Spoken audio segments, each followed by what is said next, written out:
Io ho fatto la prima tessera a 17 anni. Vengo dalla provincia di Avellino, culla del demitismo. Da me il Partito Democratico ha preso il 15%, il Movimento 5 Stelle il 42%. Questi dati già dicono tutto. Io nella mia federazione ho assistito a scene in cui aspiranti candidati hanno perso la dignità in cambio di una candidatura.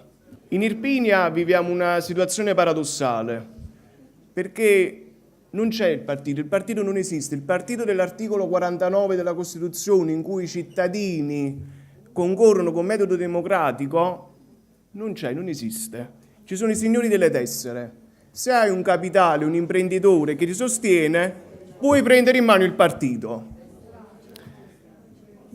Su questo, sulla forma di partito, credo che vada ripresa la proposta di Fabrizio Barca sulla forma partito, che è stata cestinata. Io ho visto scene nei seggi in cui persone che hanno passato una vita a sinistra hanno votato il Movimento 5 Stelle per liberarsi di un sistema marcio e clientelare.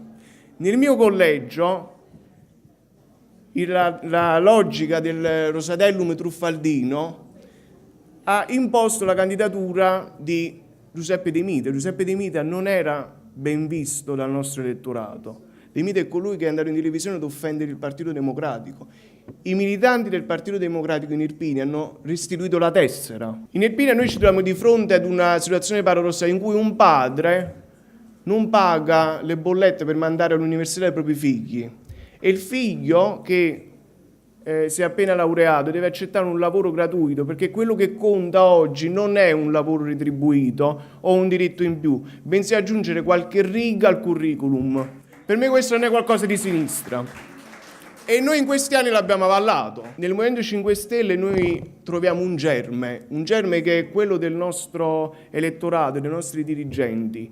La bandiera dell'onestà, della moralità, del rispetto per l'altro, della democrazia diretta, quelli erano nostri temi, non erano temi del Movimento 5 Stelle, erano nostri temi e noi siamo stati in grado di far prendere loro questo. Allora parlare di questione morale, democrazia dei beni comuni, acqua pubblica, i referendum del 2011, noi dobbiamo rispettare la sovranità popolare ed è una cosa di sinistra, diritti, lavoro. E avere l'umiltà di partire dal basso. La mattina del 5 marzo, visto che è stato un momento di confusione, io sono un giovane, quindi non ho la capacità di analizzare bene il momento, allora ho chiesto, come si fa di solito, un amico, un familiare, un compagno di partito, oppure una professoressa del liceo di storia e filosofia, come vedesse questo momento. Lei mi ha detto: a me farebbe piacere che tu venissi in classe a parlare con i ragazzi. Ho preso un foglio, ho dialogato con i ragazzi ed è venuto fuori un quadro terrificante. Noi non parliamo più alle nuove generazioni. Ed erano ragazzi 3 anni più piccoli di me. Io ho 21 anni. Loro mi hanno chiesto come possiamo partecipare al Partito Democratico e io non sono riuscito a far passare i meccanismi che regnano in Irpinia, in Campania. Cosa dovevo dire? Andare a prostrarsi davanti a un signore delle tessere? Cosa dovevo dire? Cosa dovevo rispondere? È stata la domanda più difficile. Io ho detto alzo le mani perché non si so rispondere. Però c'è bisogno di te in questo momento. Questo è il momento di partire dal basso, con umiltà, scusandoci verso gli elettori di centrosinistra che hanno votato il Movimento 5 Stelle.